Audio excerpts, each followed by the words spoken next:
Hello, my name is Mark Ditus, and I have some exciting elementary particle physics discoveries to share with you. This video is titled Elementary Particles by Geometric Mean. This is the introductory video for the series, and it explores fermion generation 1. First, please let me say I'm honored for this chance to share my findings with you.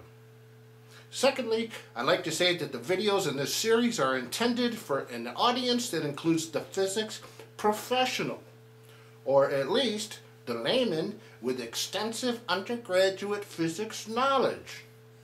This intended audience is encouraged to visit www.markditus.org for the full paper.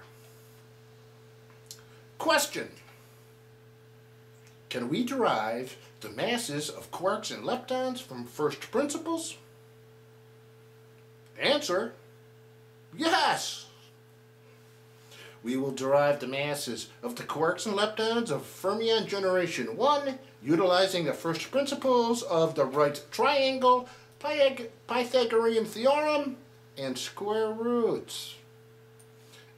Introduction. Analysis of fermion generation 1 GeV squared masses utilizing the geometric mean instead of the usual arithmetic mean yields a mathematically rigorous yet highly graphic representation of quarks and leptons. We will reach a conclusion that the mass magnitudes of the fermions of generation 1 reveal themselves in a highly graphic fashion as components of right triangles. We begin with the graphic below, which is divided into two parts. The upper half is a four-dimensional square symmetric matrix. The lower half, representations of the Pythagorean theorem. First, we populate the matrix with the GeV squared bare mass of the electron neutrino as transcribed from the current Lawrence Livermore Laboratories chart. The same electron neutrino is depicted as a dot in the bottom half of the diagram. Next, we add the GeV squared mass of the electron to the main diagonal of the matrix in the upper half, along with a Pythagorean representation of the electron in the bottom half of the diagram.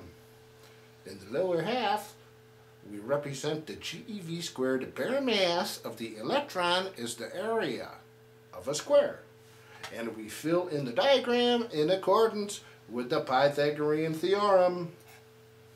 Now, we add the GeV squared mass of the top quark to the main diagonal of the matrix, along with a Pythagorean representation in the lower half of the diagram.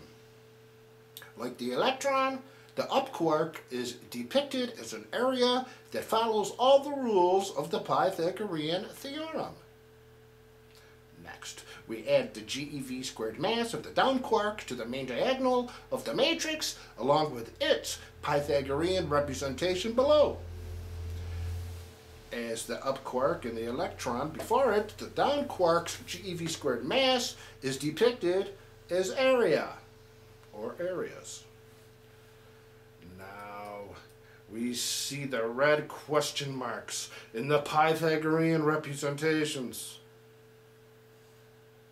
To complete our geometrically based analysis, we need those values. We know these values can be derived from the areas, or outer squares, that correspond to each question mark in the Pythagorean portion of the graphic, as they would be the square roots of each respective area. We are taught you can't take the square root of a negative number. It is not practical to compute the square root of the fermion GeV squared masses then, because they are always denoted as negative numbers on any chart of fermions. That being said, it seems prudent to realize these GeV squared fermion bare mass values are in a certain sense imposed by mankind. It's the underlying principles of mass and energy are dimensionless constants, and can be expressed in myriad forms other than GeV squared. To work around this fact, the square roots of negative numbers are unachievable, but sometimes needed.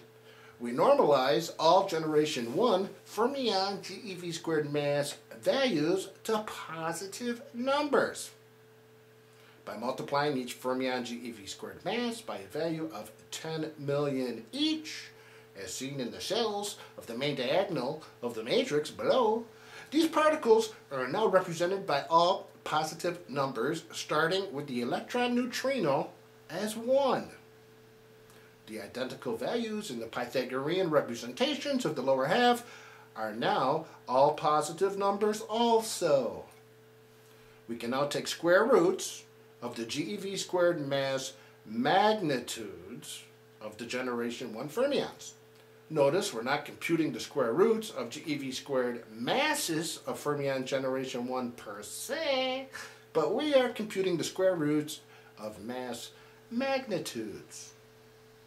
In the end, all is well, as what better way to represent magnitude than a vector? These vectors, all derived from observable fermion mass magnitudes, compose every geometric representation in this video. Notice we have populated the top row and first column of the matrix with the square roots of the values of the main diagonal. An equivalent representation with identical values compose the inner right triangles of the Pythagorean representations in the lower half of the graphic. We now have a complete Pythagorean representation, or Pythagorean representations, of generation 1 fermion mass magnitudes with no red question marks. Next, we put everything back to the original matrix configuration, where the actual observable GeV squared bare masses of the generation 1 fermions populate the main diagonal. Now, the first column and top row cells represent the square roots of GeV squared mass magnitudes for each respective fermion of generation 1. When we repeat the same operation for the Pythagorean figures in the lower portion of the graphic, we notice there is no change in the geometric representations. Now we complete the matrix by multiplying any first row and top column cells together, then extracting the square root of that product, we populate the remaining cells. By multiplying two values together, then taking the square root of that product is defined as the geometric mean. This matrix and the concept of the geometric mean are at the heart of this video. The lower half of the graphic below displays copies of the right triangles being surrounded by squares in the upper half of the graphic. The difference being the text that corresponds to each right triangle's legs or hypotenuse in the lower half. In the bottom half, the triangle to the left has all the encodings of the geometrically derived electron, up quark, and down quark. The legs of this right triangle represent the square roots of the mass magnitude of the electron. Either leg plus hypotenuse is equivalent to the square root of the mass magnitude of the up quark. And both legs plus hypotenuse, or the perimeter of this right triangle, equal the down quark. The triangle in the middle, in the lower portion of the graphic, has legs consisting of the square roots of the mass magnitudes of the up quark, which equals a hypotenuse equivalent to the square root of the mass magnitude of the down quark. In the triangle to the right, we have legs that consist of the square roots of the mass magnitudes of the down quark, which in turn equals a hypotenuse equivalent to the mass magnitude of two up quarks. We now analyze the mass magnitudes of fermion generation 1 as a function of the electron. At the bottom of the graphic, the line, or vector, depicted as the electron and all right triangle legs of the up and down quark are all the same thing. They're all the square root of the mass magnitude of the electron, and any hypotenuse, the square root of the mass magnitude of the electron, times the square root of 2. When combining the first three representations of the electron neutrino, electron and up quark of the lower portion of the graphic, we get an exact representation of the down quark.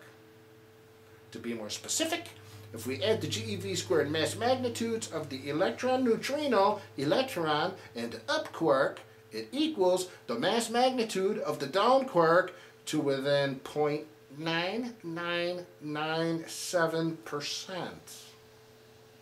Very exact.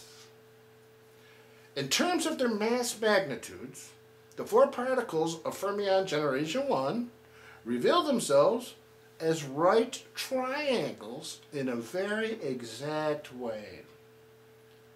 Why is this? Why do we get such exact symmetries when analyzing fermions geometrically? Are these graphic, yet geometrically correct, correlations as derived by first principles dictated by chance?